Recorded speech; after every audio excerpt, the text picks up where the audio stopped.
Welcome to Leading Beyond Limits, the podcast where we explore the extraordinary journeys and insights of remarkable leaders who have pushed the boundaries of what's possible.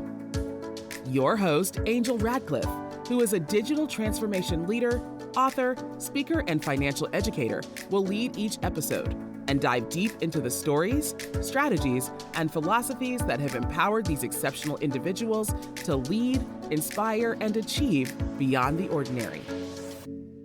We're about to embark on a journey of discovery and inspiration, and together, we'll learn what it takes to lead beyond limits.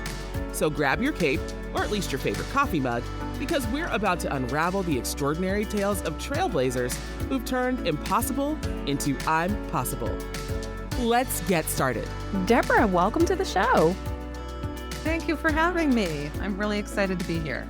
I'm excited to have you here to discuss mentorship. And it's definitely a topic that I feel like you're super passionate about. And I was reading your bio and everything that you're into. So how about we start off and you tell us how you became passionate about this topic? Sure. It didn't just happen. I'm an applied developmental psychologist, and I was studying everything no one ever wants to have when they're older. I'm an aging specialist. So I was looking at Alzheimer's disease, frailty, depression, and someone asked me, what do we have to look forward to? And I was stumped. So I thought, oh my gosh, what do we have to look forward to? So I decided to go back to the drawing board and see if I could figure that out. So I went back to all the literature, the research, and, theorists. And I found out that there was all this stuff that had been researched and looked at, but just wasn't making it out to the masses. And so I dug in and found out that we have an emotional developmental lifespan trajectory where in midlife, we have a desire to give back to others without expecting anything in return. So that phrase, "'tis better than to give than to receive," is actually true. And so when I was looking at that, there are 3 different ways that we can give back: volunteering, mentoring, and philanthropy. And I thought, well, not everybody can put their name on a building. And, we all tend to volunteer, but mentoring really got me interested because it's giving a piece of ourselves to somebody else. So I really dug into interviewing about 45 people from a 4-star general to grandmas to see what they felt about mentoring. And they all had the same thing to say. It was almost like interviewing the same person over and over and over again. It was such a meaningful experience for them, and it made them feel relevant, useful, like they meant something in the world, like they mattered. Kind of like It's a Wonderful Life, that they actually got to feel that through mentoring, the feeling that they changed the world in some small way, even just by mentoring someone. It really got me passionate about studying all the aspects of mentoring and how it can help us from the mentor's perspective.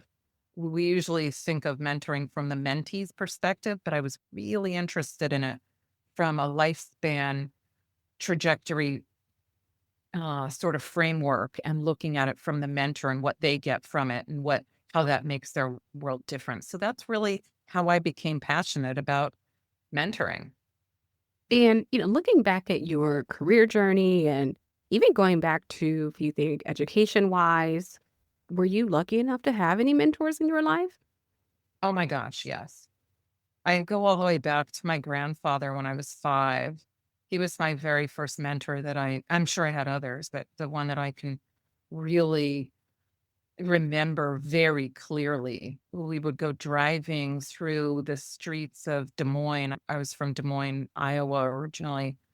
And he would drive and talk about people that we would pass all the time. And he'd say, "Hey, you see that lady? She's had a rough day, but she's putting her kids through college." And I thought he knew all these people. I don't know if he did or not, but he would tell me about all these people, and he would always say, you never know about a person until you get to know them. You can't know anything about them just by looking at them. Everyone has a story. And it resonated so much that, I'm a psychologist now, that stayed with me all those years. So he was mentoring me every Saturday morning on the car ride, while he was giving my mom a break from watching me and mentoring me at the same time. So he was my first mentor. And since then, I can't even count them all, just tons and tons of mentors who've shaped my life. And I appreciate you sharing that story. And because when we look at the corporate environment, and there's so many times where you'll see someone that needs help or who's trying to grow through their career, and they don't have the proper guidance, they don't have the proper leadership. I think we both know a lot of organizations and companies don't invest in leadership development the way they should. So, for someone who is not lucky enough to have a mentor and they want one, like what steps would you take to find one? So what happens is mentorship is misunderstood by a lot of people and by most people. And it's so widely defined that it's hard. It makes it even harder for us to say, oh, how can I find someone? So most of us are always being mentored and are mentoring others laterally.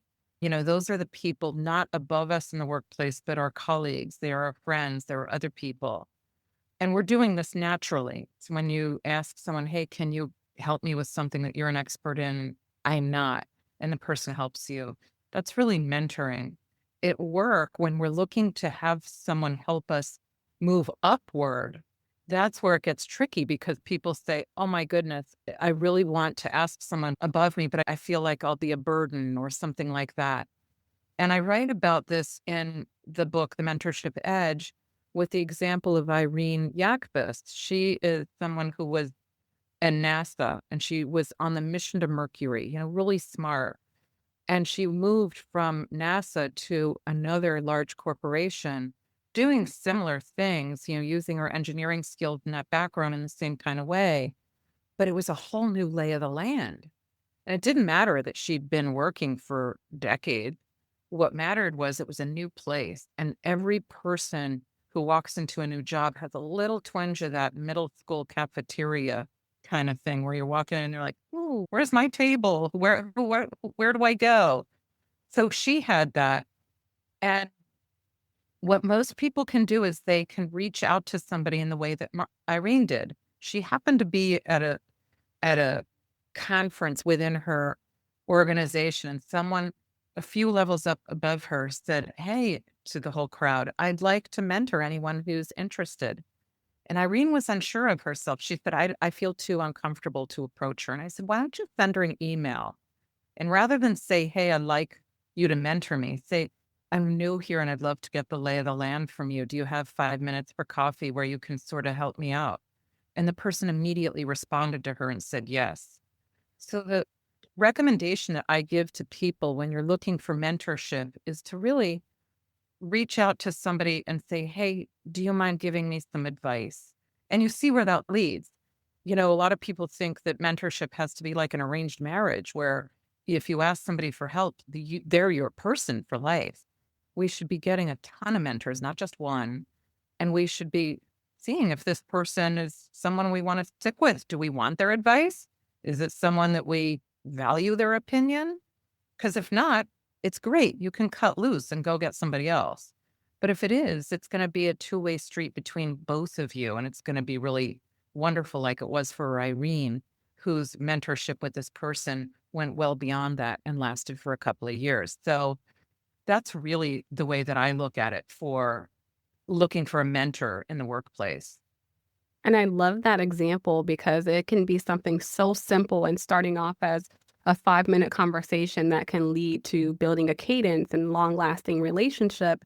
And oftentimes I find in my experience that many people are afraid to ask for help because it makes them look incompetent in some way, or maybe they just don't want someone to know that they don't have a certain skill set, or you've probably seen this, but you have people who will kind of buff up their skills on their resume to get a job, and then now they're like, "Oh my gosh, I don't know what I'm doing, but I can't go to anyone because I already said I knew how to do this." It's like it just takes really just finding someone that you trust and speaking up and asking for help is really how you've explained it, and I love it. It's so simple. You bring up a great point here when you say, that you need to have trust. That's one of the key components of mentorship. And you may not find somebody above you that you feel like you can trust to say, hey, I feel insecure. And you know what? I'm not quite sure about how to do that job. Nobody wants to do that. That's why I think in those cases, you look laterally. So you look for somebody in a different department, maybe somebody who is at your level, but in a different area or who has an expertise, or maybe even somebody who's higher up, but not in your department. Because it's very hard and it's legitimate to say, I don't know that I want somebody to know all of my vulnerabilities. It's very easy to say to somebody, you know what, just tell people how you feel truly and honestly, but it doesn't really work out that way in the workplace. So I want to validate everybody who's feeling like, gee, I'm not going to do that. So I say go laterally or sort of diagonally so that you can actually find somebody that you do trust. I love it, Deborah. And, looking at the opposite end of the spectrum, because you just laid out how someone can really find a mentor, but what if you're that person who wants to give back, who maybe you are wanting to step into another role and you're like, let me train someone up, or how can I train someone or build their confidence up? They want to be a mentor. How can they find a mentee? I always look at it from the mentor perspective. And a mentor has to find somebody who wants their expertise. So it really always is a matching thing. It's kind of like when you go out and you're making friends. You're not friends with everybody you meet. You might meet somebody and say, they're nice, but I want to spend limited time with them. Or I don't like that person at all. Like this is how it works with mentorship. So when you are out there saying, gee, I have this expertise that like to give back to someone, not everybody's going to want it. So you have to really use those immediate first interactions to find out, does this person want what I'm offering? Because in the workplace, we see a lot of mentoring not work because the mentee and the mentor want different things. And then when we have that, it becomes a job. It is not a mentoring thing because it has a sort of an extrinsic motivating factor there. I better do this because of my job. That they will think I'm a failure if this mentorship relationship doesn't work or something like that. It's pretty simple if you're able to say, hey, like that one person said in Irene's case, hey, I'm willing to mentor, here's what I can offer. If you're able to put that out there, you're going to have somebody who's going to come up and say, yeah, I'm that person. Or can I pick your brain with that? And it may not be the person you were imagining it would be, but you'll find somebody that'll come up and say, you're just the person I've been looking for. And for someone who is a mentor or wanting to be a mentor, like what key elements really distinguish successful mentorship? Like how can they really like look back at themselves and do a reflection and know that they did a great job? So a lot of people say, I'm going to give out all of these things that you have to do, but it's kind of the same as a friendship.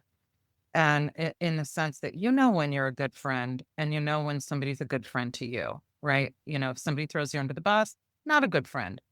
You really know that relationship. But I'm going to lay it out for what really makes a good mentoring relationship. The first thing is that the mentor needs to be generative. That's where I mentioned that midlife life stage that we hit naturally, where you want to give back to others without expecting something in return. You're doing it because you care, because you want to do it. The second thing is it has to be intrinsically motivated. And what that means is there's no award, reward, or anything else attached to it. You would do it if no one knew you were doing it. And the example of this that I give that distinguishes between intrinsic and extrinsic is I say to people, how many of you in the room would like to give back your time to work in a soup kitchen, giving food and beverage to hungry, thirsty people? Most people raise their hand and they say, I would feel good doing that. Make me feel really good. Then I say, okay, now how many of you would go volunteer time at Starbucks, giving out food and beverage to hungry, thirsty people? And no one raises their hand. And it's the same activity, giving out food and beverage to hungry, thirsty people. But one is intrinsically motivated and one is extrinsically motivated. You feel like a chump if you go to Starbucks and you volunteer your time there while everyone else is getting paid. So we need that in mentorship, that intrinsic motivation, because we feel good when we do it. We also need to have a meaningful connection. If you don't really like the person that you're working with, it's not going to work out. It's going to feel like a burden. There's going to be something there that's not really going to move it forward. You also need trust. If you don't have trust, you're not going to open up. You're not going to, the person, it's really important both ways. Most people think it's just the mentee. The mentee has to trust that the mentor isn't going to say, oh my gosh, you don't know your job, you're fired, or bad performance evaluation for you, or I'm going to tell everybody, whatever the deal is. But it's also that the mentor has to trust that the mentee is going to actually take what they're giving them and use it. And they're not going to be like, I don't really care about that. There's nothing worse than giving away something really important to yourself, like your values, your expertise, or your skill, and somebody sort of shoves it aside without any care. That makes us feel terrible. And finally, goals. There has to be a goal there. It could be as simple as, can I get the lay of the land from you in 5 minutes? And that may be your whole entire mentoring relationship, but it can also be something that leads to goal after goal after goal after goal and a long-term relationship that lasts years. So you have to have all of that for the mentor and the mentee. And that's what makes it. You can say to people, oh, you need to listen, you need to do whatever. No, you really need to just have these components together and work it through in the way that works for you and your mentor or mentee in the best way that works for the both of you. Now, those are really great points, Deborah. And, someone may be sitting here thinking and trying to really lay out a plan for either mentee or mentorship. And you touched on so many components that someone can really integrate. But one of the things that I've seen, so someone's reaching out for help and they are trying to be better at their job or solve a problem. They say they want the mentorship, but it's like once they have that immediate need, then you never hear from them again. Now, for someone who truly wants mentorship and maybe who knows what the roadblock is with them proceeding, how can a mentee maximize benefits of their mentor relationship? So that has to be a two-way street. I say if you ask for mentorship and it's a 1 5-minute coffee interaction, that's mentorship. It's still mentorship. And people think that it has to be some kind of long-lasting, lifetime relationship, and it doesn't. If you are feeling like this is an important relationship for you that you want to last, then you need to be clear with that mentor or mentee. Hey, I think there's more here for us. I think I have more to give you. I just gave you a little bit, but boy, I have so much more for you. Or I got what you gave me. I want even more. This is great. There has to be something like that. Now, one thing that people often that I see is that a person will get some information from somebody, they go and they use it. They don't get in touch for a while and they come back 6 months later and they say, I'd like some more. That is how, particularly with students, that works. And in the workplace, that's often seen as bad form. So I think that the thing that an adult should do is say, listen, I'm so thrilled with this. You don't break the connection, ghost the person until you meet them again, but you act the way you would in the community with others as well. And that is that you thank the person and say, can I come back if I have more as soon as I've digested this, and leave it that way, but that you don't just drop off. That's never going to lead to good mentoring. That would never lead to any good relationship. So I think that a lot of people think there are different rules for mentorship than there are for like good communication and, good common practices with individuals. But it's really taking those good common practices that we would want anybody else to treat us with, that we're treating others with, and then it usually works out. I love it. And, one of the things you said was mentorship does not need to be a lifelong relationship. And there's this saying, reason, season, lifetime.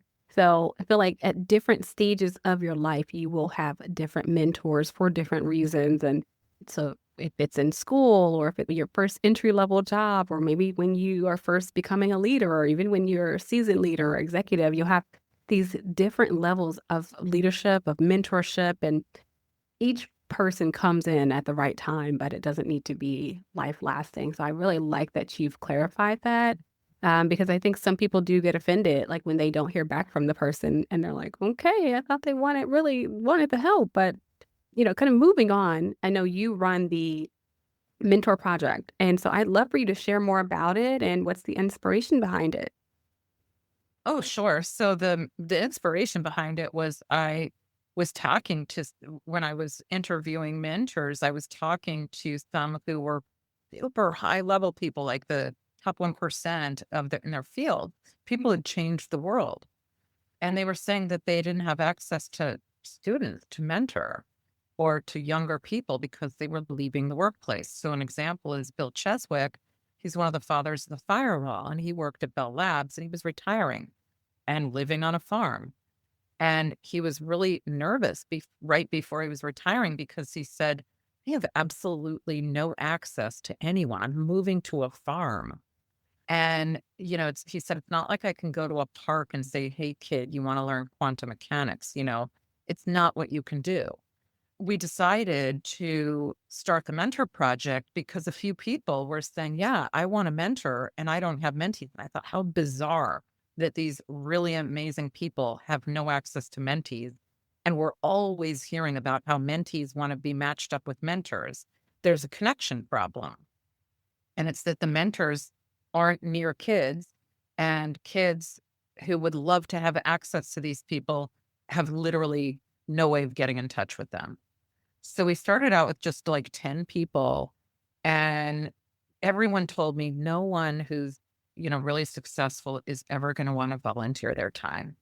And I thought, okay, so we'll be 10 people and we'll have a good time with this. We weren't looking to make money. We were looking to me, it was kind of just, let's see if this works. Like, this is interesting. And I'm having fun with some really amazing people and we're doing good things. So Bill was riding around all over the tri-state area, New York, New Jersey, and mentoring students in schools. And then the pandemic hit, and all of a sudden we went from 10 to 60, then to 80. And people really wanted to mentor. They just never had a place where they could find, the opportunity to mentor that just wasn't existing in their world. And because everybody was online, people were talking to different people and it exploded. And so now we have more than 100 mentors who have come through our doors and a waiting list of people who'd like to join as mentors who have mentored students around the world in 5 countries. We've reached about 100,000 around the world. And every year we give more than $2 million worth of mentoring hours to students for free who would never have access to some of the amazing individuals that we have in our program. But because it's free, anybody can. So that's really the inspiration, was just to see if it would work, and it does. Wow, I love it. And, really just having mentors who would like to give back their time and reaching back and teaching the younger generation some knowledge and some things. I think that's very impactful. Now, I want to just clarify because what I know you focus on like students. Now, do you also focus on adult mentoring as well? What we found as a byproduct is that our mentors started mentoring each other. It was bizarre. We, started because we're a mentor focused organization. We found that our mentors would go to these Friday meetings that we had just so our mentors could meet each other and talk about mentoring with each other or whatever else they wanted to. And people started forming their own companies. We have nonprofits that have formed. So they started mentoring each other and then mentoring each other in the workplaces that they formed. So it's really unbelievable in that sense. So we do focus on students. We also found that we mentor within our own organizations, but I also really do help organizations with their mentoring as well and how they can set up mentoring and make it happen and work for themselves in their organizations to take away some of the roadblocks that they put in place that don't need to be there, so they can have a more organic mentoring program. I'm glad that you said that because I really wanted to shift into mentorship programs with organizations. But But just going back to your program, I think that's really interesting how the mentors are now connecting and mentoring each other. And sometimes you have to have an organization like yours in order to find people who would like to give back because you don't necessarily find that every day in the workplace. No, most people, especially if you most people want to give back. My dad as a kid always had a saying, he was like, "Ask for help. Everyone wants to help. And if you find the weirdo that doesn't, you've weeded them out." Like, so we all want to help each other. So it's just that people have a problem, feeling like they're going to burden somebody or something like that. And that just isn't the case. So all of the mentors have come forward and said, "I want to give back." And they have said, "I want to give back more and more and more." They really enjoyed, even if they're working full-time jobs in careers that are really demanding, they still want to give back. So yeah, if you're in the workplace, it isn't like people who are in the workplace are different than the people we have. They're also in the workplace. An example is um, Justin Thompson. He's a very well-known artist and he works for Schultz Creative Studios. He works full time. We sent him to Tanzania to a small town, Sharati, to teach 500 kids Western art and how to cartoon. He uses the vacation time to go and do that. He mentors at work. He does it all the time. It's a kind of a gratification that you get that's far deeper than buying a pair of shoes and that initial feeling that you're feeling, "Oh, this is great. I love it." And then it wears off. The mentoring feeling that's so amazing lasts and lasts. It becomes almost like a high that people chase. No, that's like really good because I feel like, people do want to be recognized in some sort. So even if it's just someone just saying thank you, for the mentorship or whatever, that really feeds into someone's motivation to continue to do what they do. So I get it. And, just going back to organizations, I don't personally feel like organizations have great mentorship programs. And you may have seen something differently in your experience. No, I haven't. Can you talk about how an organization can integrate mentorship maybe into maybe their existing leadership development programs? Oh, absolutely. Most people put together mentorship programs not because they want to see people being generative and helping others. They do it because they're like, "We're going to increase productivity." That is never going to work if you're doing that. If you're trying to squeeze more out of your employees, leaders should know that is the last thing that you should put out there as a mentorship program because it will feel like an extrinsically motivated system of everyone being told that they are donating their time to working at a soup kitchen, but they're actually working at Starbucks for free. It's not a good, it feels terrible to everyone involved. So the thing that I like to say is to create some organic experiences. And I'll give you an example. I was talking to a judge who was getting ready to retire, and he was saying, "Judges can't be in a situation where they say, 'Hey, I don't know how to do that job. I don't know how to try that case.' Or, like, 'I don't know what to do, how to rule on this.'" That's terrible. You're not gonna be a judge for long if that's what you do. So when people say, "I feel vulnerable and I don't wanna put myself out there," that is legitimate in a lot of areas. So what they did was they put together lunches that were regular, where, regularly happening lunches, and the judges could then turn to somebody at the table where, it was a bring your own bag lunch. You brought your lunch and they sat down and they could turn to the person next to them and say, "Hey, Jim, I know you had a case like this. How did that work for you?" That's very different than going up to somebody and saying, "I don't know what I'm doing. Can you help me?" So the organic discussions that they were allowing to happen in these informal settings that they put together purposely were making an enormous difference in how younger judges or newer judges were coming up and being mentored by judges that had already been in the system for a long time. And they were bringing in retired judges to help with that. So, leadership, if they come at it from a position of saying, "How can I allow people to have an exchange of information that both will feel good about and in ways that they'll both feel good about it," that is an unbelievably explosive impact that always happens. It always makes a difference.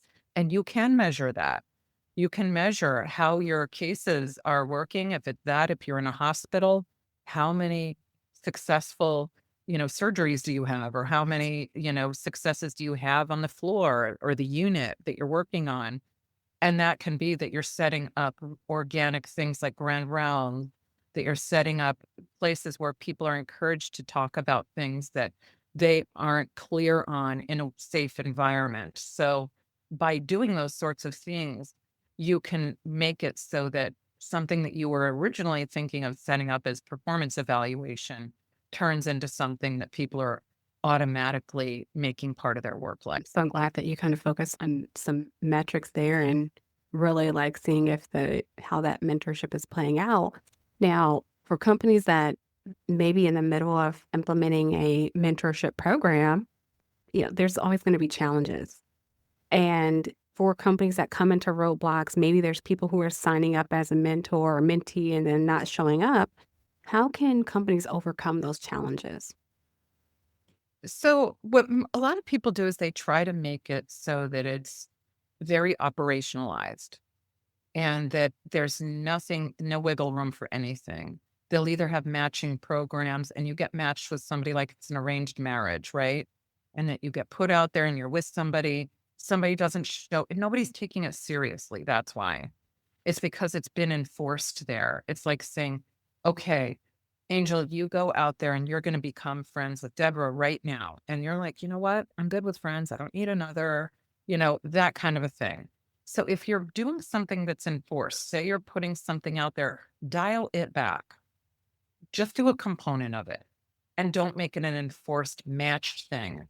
Make it so that people who want to get together and do things can come together in maybe some informal kind of a setting so they can talk with people.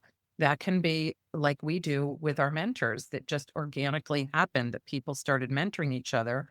That was a Friday gathering, Zoom gathering over lunch, where people got to talk about what they were up to and what they were doing. There was no real format to it. You can do that in a formal work environment. And that is much better than doing something really structured. You start small and then you move out. So the first group that goes, people start to see, wow, I want to do that too. I like that. That's fun. They have a good time with that. And it ends up being something that grows and develops because people see it and they want to do it. But I love it. Now, thinking about like long-term benefits and really maybe the future of mentorship, give us some one benefits of mentorship and then the evolution. Like how do you see mentorship evolving like when we think about leadership development? I think that people are going to start to see that mentorship is just a part of our daily lives. If you, and that leadership is going to start to accept that and embrace it. And that what they'll be looking for instead is for people to acknowledge mentoring. So I have these examples in the book. If I am faced with an issue, like I'll give you the example of Bill Cheswick. He was working at Bell Labs and so his boss came to him and he said, "Hey, Bill, I want you to work on this firewall." And the firewall is the thing that gets it so that you and I can talk safely with each other. We can do our banking, everything we do on the computer, there's a firewall involved. That's Bill. So when he was tasked with working on this, no one person can accomplish that goal. And where he worked, they let you figure it out, right? It wasn't like they said, here's the protocol you have to follow to get this done. So Bill had this task and he got as far as he could get. And then he said, "Oh, I think there's this guy, Steve, down the hall." So he wheelied himself in his office wheelie chair down the hall to Steve and said, "Steve, I think that you probably know this area of engineering that I don't know. Can you walk me through it and see if you can help me through it?" Steve did not benefit in any way, shape, or form from helping Bill. Steve had his own job to do, but he did because that's what we all do at work. We're nice people. So he started working with Bill on it and they were really getting into it and they made progress and then they did it. And then they were the first two, Steve Bellevin and Bill Cheswick wrote the first book on internet firewall. And that's how it happens at work. Now, people don't say, "Oh, that's mentoring," but that is. And if we acknowledge more of that, that inspires more creativity and makes it so that if you're a leader, you're going to try to put people in positions where they can enhance that kind of a relationship, where a person is helping somebody because they want to, and another person is asking another person for help because they know they can. So it's more of a lateralization of mentorship that should be really fostered by leaders and allowing people to acknowledge it by then saying, hey, Bill, wow, that was great that you got mentored by Steve. Steve, wow, what a great job mentoring that was. Look at how it turned out. Now you guys are both like famous people in this, internet security world. So that's really where I think that they can take it, because everybody feels good and everybody's a winner in that situation. I love it. And Deborah, I so appreciate you being here and sharing your knowledge around mentorship and leadership development. And we're talking about looking forward and the evolution of leadership development. Now, we know these last few years in the corporate space, things have changed drastically just with the remote work and hybrid work environments. So when you think about if we continue this way of these hybrid work environments and people being able to work remotely, what role does technology play in effective leadership? Oh, I think it's such a good thing nowadays because we can reach out to people we could never reach out to before. And it's not like you see somebody walking down the hall and going into somebody's office. It's so much less intimidating now with technology to access individuals, to reach out to them, to say, hey, can you come on a 15-minute Zoom call with me? I think that leadership should be really embracing that and seeing that as the silver lining to more productivity in the workplace, because lateral mentoring and hierarchical mentoring will really take off if that's utilized properly. Awesome. And tell us about your book. Tell us more about it. Where can people find it? So it's called The Mentorship Edge. And in it, you'll hear all about what mentoring is and isn't. It defines the difference between things like networking, coaching, advising, sponsorship, all of those sorts of things, and used together. But I also give a ton of vignettes and cases of a million different kinds of environments, from work to personal development, and why we engage in it, why we want it, and why we need it developmentally. Like, this is like walking and running and learning to talk. It's as important as that developmentally for us. So you can find this book at any bookstore, at any online retailer, and you can get it on Kindle, on audiobook, in any format you'd like. I do hope you check it out because there are lots of actionable tips and items in there that should be helpful for anybody in the workplace or in home. Thank you. And Deborah, any last words you'd like to share with our audience? Yes, I hope that you'll all look to your left and you'll look to your right. The person you're looking at is most likely a future mentor for you. And I hope that you'll engage with that person and have some kind of amazing mentoring interaction. Thank you for tuning into another inspiring episode of Leading Beyond Limits. If you enjoyed today's conversation and want to hear more from our incredible guests, don't forget to subscribe, rate, and review us on your favorite podcast platform. Your feedback means the world to us. And if you have a remarkable leader in mind who you'd like to hear on our show, or any questions and comments, feel free to reach out to us. You can find our contact information in the show notes. Remember, leadership knows no bounds, and with the right insights and determination, you too can lead beyond limits. Until next time, keep reaching for the stars and leading with purpose.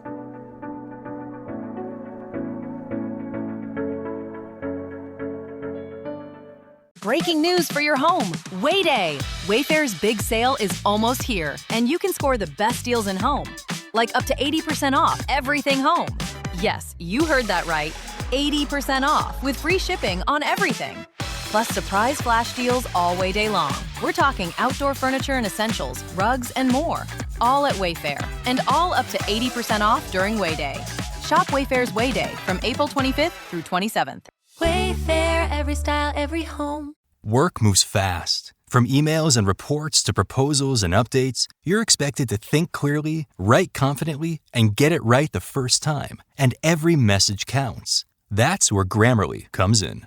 It gives you everything you need to think, write, and finish in one place, or anywhere you type and text. You'll never have to switch tools or tabs. Grammarly's AI agents are built for how you work and where you work, so you can find the right words, adjust your tone, and predict how your message might land before you hit send. Your ideas will get a boost while still sounding natural, credible, and just the way you want. For nearly 17 years, Grammarly has been the standard for responsible AI. It's the premier writing tool that 93% of users trust to get more work done. In a world of generic AI, don't sound like everyone else. With Grammarly, you never will. Download Grammarly for free at Grammarly.com. That's Grammarly.com.